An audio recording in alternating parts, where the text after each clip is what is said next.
Ang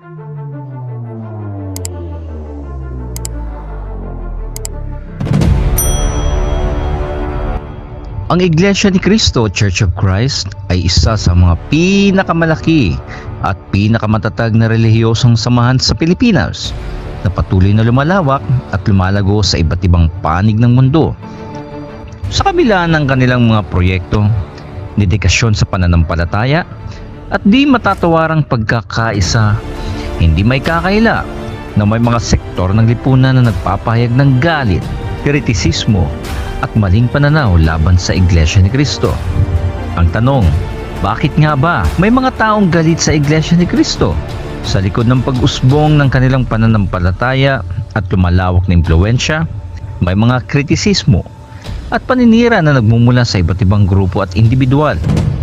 Ang ulat na ito ay magsusuri sa mga dahilan ng galit na ito, pinag-uugatan ng mga negatibong pananaw at kung papaano nananatiling matatag ang Iglesia ni Cristo sa kabila ng mga pagsubok at paninira.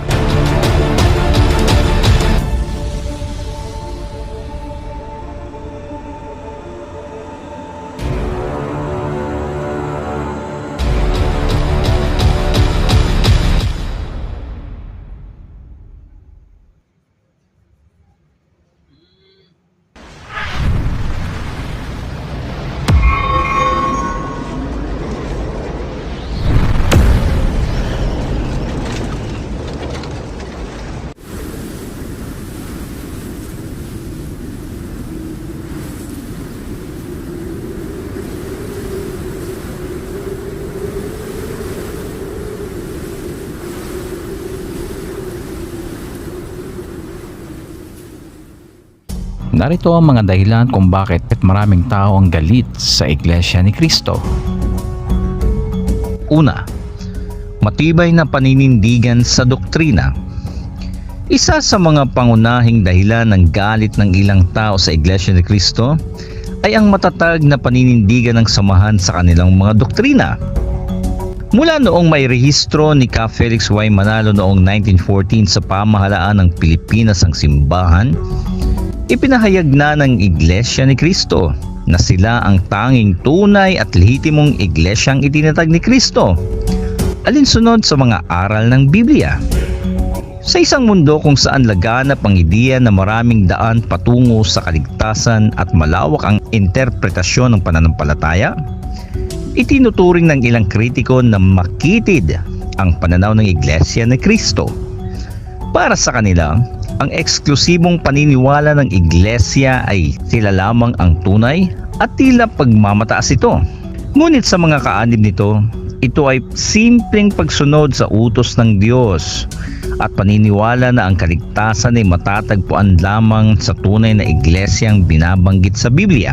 Para sa Iglesia ni Cristo, ang doktrina ay hindi maaaring ikompromiso. Ito ang dahilan kung bakit sa kabila ng galit ng iba, hindi kailanman nanghina ang kanilang paninindigan.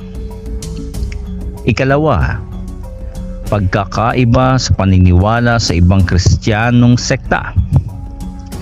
Malaki ang pagkakaiba ng mga aral ng Iglesia ni Cristo sa mga aral ng Katolisismo at Protestantismo. Isa sa mga kontrobersyal na paniniwala ng INC ay ang kanilang pagtanggi sa Trinidad, isang pangunahing aral sa maraming Kristiyanong relihiyon. Sa halip, naniniwala ang INC na si Jesus ay tao, hindi Diyos, at ang Ama lamang ang tunay na Diyos. Narito naman ang mga kritika. Para sa mga Katoliko at iba pang Kristiyanong sekta, ang ganitong pananaw ay itinuturing na heresy o maling aral. Maraming relihiyoso ang hindi matanggap ang pagtutol ng INC sa pagdarasal sa mga santo at tribulto na para sa kanila ay bahagi ng Kristiyanong tradisyon. Ang malinaw na pagkakaibang ito sa paniniwala ay naging sanhi ng tensyon at galit, lalo na sa mga sektang Kristiyano na matagal nang naitatag. Ikatlo, disiplina sa pagkakaisa ng mga kaanib. Ang Iglesia ni Cristo ay kilala sa kanilang pagkakaisa sa bawat aspeto ng kanilang pananampalataya. mula sa sabay-sabay na pagdalo sa mga pagsamba, kolektibong pagboto tuwing halalan, at pagiging bahagi ng mga aktibidad ng iglesia, ang mga kaanib ng INC ay sumusunod sa pamamahala na kanilang itinuturing na itinalaga ng Diyos. Pagkakaisa sa halalan. Tuwing halalan, ang Iglesia ni Cristo ay bumoboto bilang isang nagkakaisang samahan batay sa rekomendasyon ng kanilang pamamahala. Sa pananaw ng iba, ito ay itinuturing na block voting na tila banta sa demokrasya.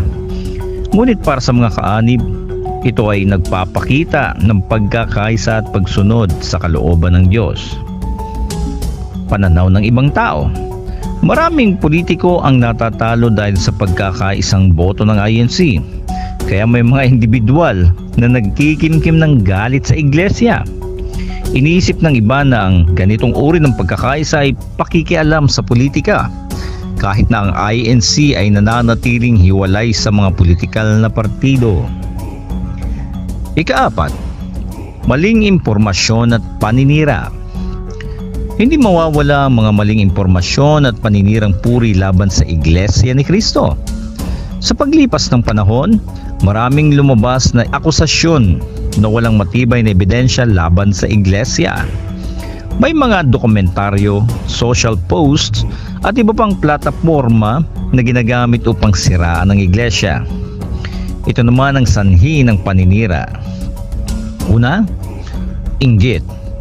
Dahil sa lumalaking impluwensya at yaman ng iglesia, may mga grupong naiinggit at naglalabas ng peking balita o fake news laban sa iglesia.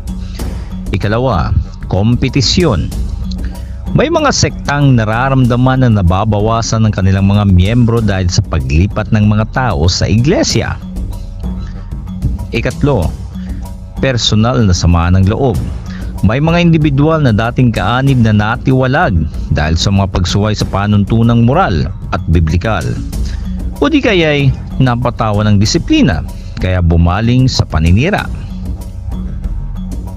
Pag-usapan naman natin kung saan nagugat ang galit na ito. Una, lumalawak na impluwensya at paglago ng iglesia. Sa loob ng mahigit 100 taon mula sa maliit na grupo sa Punta Santa Ana, Maynila, ang Iglesia ni Cristo ay lumago at nagtatag ng mga kapilya sa iba't ibang bahagi ng mundo. Ang tagumpay na ito ay kinaiinisan ng iba, lalo na sa mga sektang Kristiyano na nawalan ng mga miyembro. Halimbawa, sa Pilipinas, ang Iglesia ay nakapagpatayo ng Philippine Arena, ang pinakamalaking indoor arena sa buong mundo. Ang tagumpay na ito ay nagpapakita ng kasipagan at disiplina ng kanilang mga miyembro na nagdulot ng inggit at kritisismo mula sa ibang sektor. Ikalawa, matibay na paninindigan sa moralidad. Ang Iglesia ni Cristo ay matatag sa kanilang paninindigan laban sa imoralidad, katiwalian, at iba pang masasamang gawain sa lipunan. Sa isang lipunang lumalaganap ang liberalismo at kalayaan sa lahat ng bagay, ang mga paninindigan ng iglesia ay itinuturing ng iba na makaluma o konserbatibo.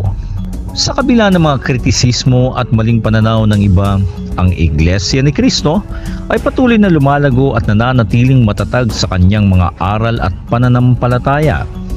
Ang pagkakaisa at dedikasyon ng mga kaanib ay patunay na ang kanilang pag-ibig sa Diyos at pagsunod sa kanyang mga utos ay tunay na kanilang pangunahing layunin sa buhay.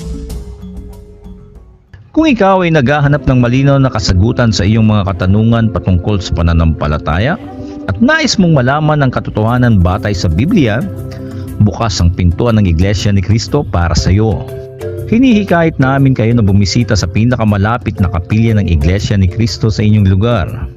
Sa bawat pagsamba at pag-aaral ng mga salita ng Diyos, matutuklasan mo ang kapayapaan, pagkakaisa at espiritual na kalinawan na maaaring magbigay ng bagong direksyon sa iyong buhay. Ang aming mga ministro at mga manggagawa ay laging handang tumulong at sumagot sa inyong mga tanong patungkol sa aming pananampalataya. Hindi mo kailangang mag-atubili dahil lahat ay malugod na tinatanggap at pinakikitunguhan ng may pagmamahal at paggalang. Huwag palampasin ang pagkakataong ito. Halina at makinabang sa aming mga gawain at pagtitipon. Magtanong, makinig at alamin ang katotohanan na maaaring magbigay liwanag sa iyong buhay. Bisitahin lamang ang pinakamalapit na kapilya ng Iglesia ni Cristo, ang tahanan ng tunay na pananampalataya.